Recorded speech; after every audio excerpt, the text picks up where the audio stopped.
அஸ்ஸலாமு அலைக்கும் காய்ஸ், நான் உங்கள் மன்சூர். நம்ம லாஸ்ட் வீடியோவில் உலக கல்வி பற்றிய விஷயங்களை பார்த்தோம்.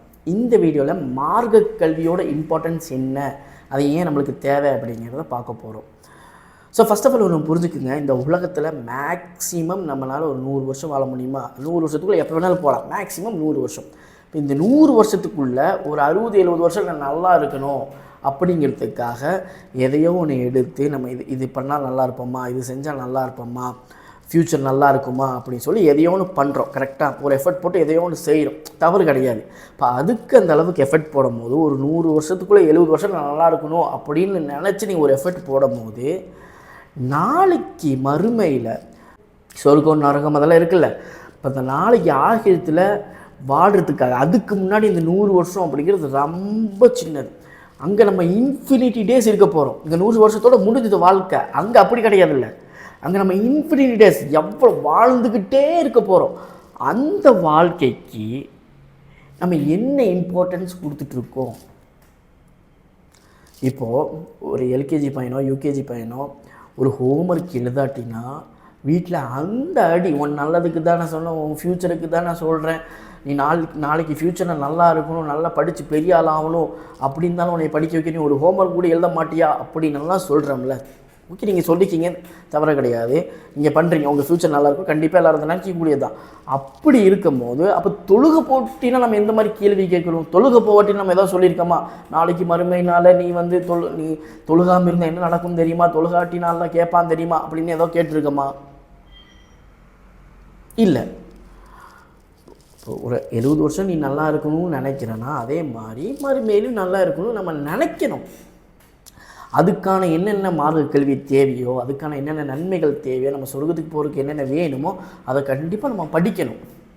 இதையும் படிங்க, அதையும் படிங்க. இதுக்கு நீங்கள் 100 எஃபர்ட்ஸ், நீங்கள் உலக கல்விக்கு ஒரு 100% போடுறீங்கன்னா மார்க்க கல்விக்கு, மார்க்க விஷயத்துக்கு ஒரு 200% போடுங்களேன்.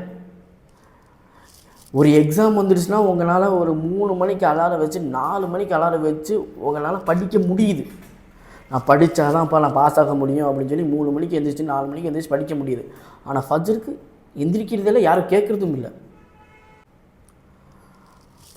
உலக வாழ்க்கை உலக படிப்புக்காக நம்ம என்னமெல்லாம் செய்கிறோம், பசங்களை போட்டு எந்த அளவுக்கெல்லாம் இம்சை எடுக்கிறோம், அந்த அளவுக்கு பண்ணுறோம்ல. அப்போது மார்க்க கல்விக்கும் நம்ம அதே போல் அனுமதித்த வேலை எந்த மாதிரி அவங்களுக்கு எடுத்து சொல்லணுமோ பசங்களுக்கு, அது படிப்பாக இருந்தாலும் சரி, மார்க்க கல்வி எந்த இதாக இருந்தாலும் சொல்ல அவங்களுக்கு எப்படி சொல்லணுமோ அப்படி சொல்லி கொடுத்து அவங்கள மார்க்கத்திலையும் ஒரு நல்ல ஆளாக கொண்டு வரணும் அப்படிங்கிறது தான் மேட்டர். அதே போல் இன்ஜினியர்ஸ் ஏன் மார்க்க கல்வி படிக்கக்கூடாதா, டாக்டர்ஸ் படிக்கக்கூடாதா? நம்ம இன்ஜினியர்ஸும் ஆகிக்கலாம், அதே மாதிரி மார்க்க கல்வியும் படிச்சுக்கலாம். ரெண்டும் நம்மளுக்கு வேணும். இந்த இன்ஜினியரோ டாக்டரோ இல்லை நீங்கள் என்ன படித்தாலுமே இது ஒரு 100 வருஷத்துக்குள்ளே முடிஞ்சிட போகுது. ஓகே, நீங்கள் இந்த வாழ்க்கையோட முடிஞ்சு. ஆனால் இது இருக்குது பார்த்தீங்களா, அந்த மார்க்க கல்வி இருக்குது பார்த்தீங்களா, இது இந்த 100 வருஷத்தோடு முடிஞ்சு போகாது. நீங்கள் இந்த மார்க்க கல்வி வச்சு என்ன செஞ்சீங்களோ, என்ன நன்மை செஞ்சீங்களோ, அந்த நன்மை நம்ம கூட நாளைக்கு ஆகிரத்தில் வரப்போகுது. அந்த நன்மை தான் நம்மளுக்கு சொர்க்கத்தில் கொண்டு போய் விடப்போகுது. அப்போது கண்டிப்பாக நம்மளுக்கு மார்க்க கல்வி மஸ்ட், கண்டிப்பாக நம்மளுக்கு வேணும்.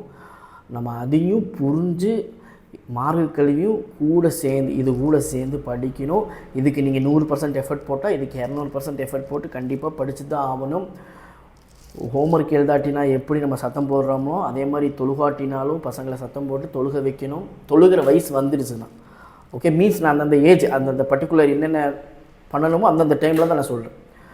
அப்போது அதுக்கு தகுந்த விஷயங்களையும் நம்ம செய்யணும், சொல்லிக் கொடுக்கணும். பேரண்ட்ஸ் அதை நம்ம மக்களுக்கு சொல்லிக் கொடுக்கணும். அதே மாதிரி பேரண்ட்ஸும் ஃபாலோ பண்ணணும். நம்மளாம் 1000 வருஷமெல்லாம் வாழ போகிறதில்ல, 2000 வருஷம் வாழ போகிறதில்ல இந்த உலகத்தில். இப்போ நாளைக்கு ஆகிரத்தில் 1000 வருஷம் இல்லை, 2000 வருஷம் இல்லை, 3000 வருஷம் இல்லை, வாழ்ந்துக்கிட்டே இருக்க போகிறோம். கரெக்டாக?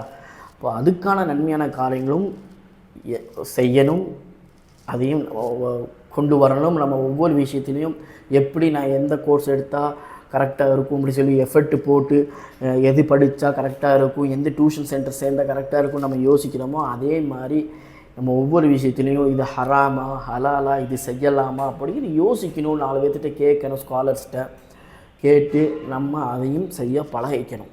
ஓகே, ஸோ அவ்வளோதான் இந்த வீடியோவில். நெக்ஸ்ட் வீடியோவில் சந்திக்கிறேன். பாய்.